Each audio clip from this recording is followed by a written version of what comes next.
Bismillahirrahmanirrahim.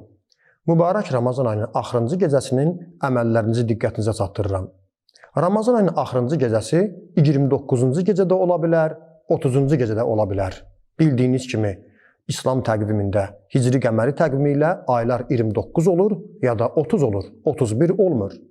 İndi bu il biz bilmirik, əvvəlcədən deyə bilmərik. Ay görsənməsə, heç kəs ayın axırıncı gün olduğunu əvvəlcədən deyə bilməz. Ona görə də indi deyəcəyim əməlləri ehtiyata əsasən 29-cu gecədə edin ki, birdən bu ay 29-da bitmiş olar. Yox, əgər 30 gün olsa, 30-cu gecədə inşallah bu əməli təkrar edərsiniz. Çox da geniş əməllər deyil, yorucu deyil. Birinci qusul verməkdir. Yaxşı olar, Ramazan ayının axırıncı gecəsi qusul verilsin. Niyyəti də budur.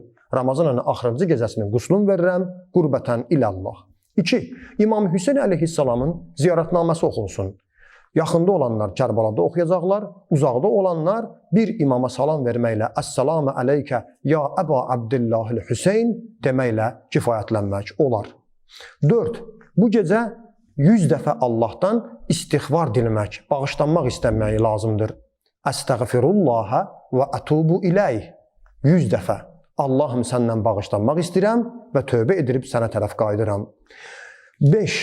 Ramazan ayı ilə vidalaşıb sağollaşmaq.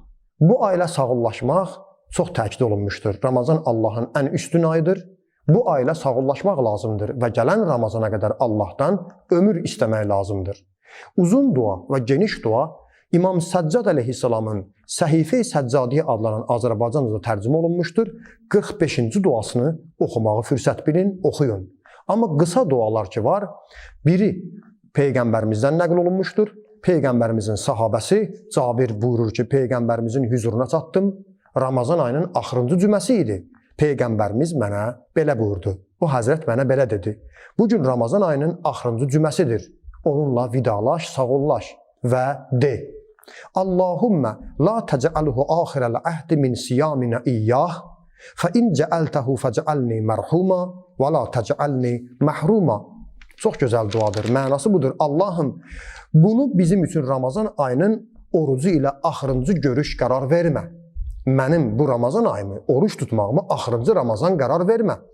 Əgər belə etmisənsə, yəni birdən axırıncı Ramazan olar, ölsəm, onda bizi mərhumlardan, rəhm olunmuşlardan, rəhmətinə qovuşanlardan qərar ver və məni məhrumlardan etmə. Peyğəmbərimiz bu duanı deyəndən sonra belə bir gözəl izah buyurur. Hər kim bu duanı oxuyarsa, bugün Ramazan ayının axırıncı cüməsində oxuyarsa, 2 yaxşı xislətə nail olar. 2 xasiyyəti qazanar. Ya gələn Ramazan ayını görər, Allah ömrünü uzadar, yaxud Allahın bağışlanmasına və sonsuz rəhmətinə qovuşar.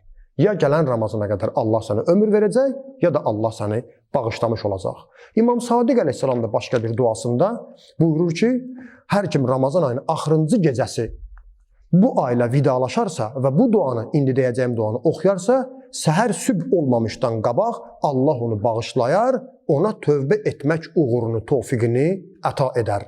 Allahümmə la təcəalhu axirəl əhdi min siyami li şəhri Ramazan və ə'udhu bikə ən yətlu'al fəcru hâzihil leylə İlla və qad qəfərtəli.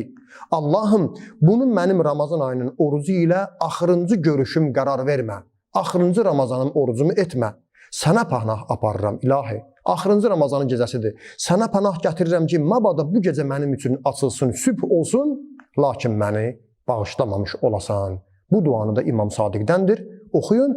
Başqa bir dua da var İmam Sadiqdən ki, İmam Sadiq əleyhissalam bu dua ilə bağlı Məfatül Cinan kitabına müraciət edə bilərsiniz və axırıncı gündə Quranını qutaranlar, xətm eləyənlər Quranı qutarsınlar. Hər gün bir cüz oxumaqla Quranı xətm etmiş olsunlar.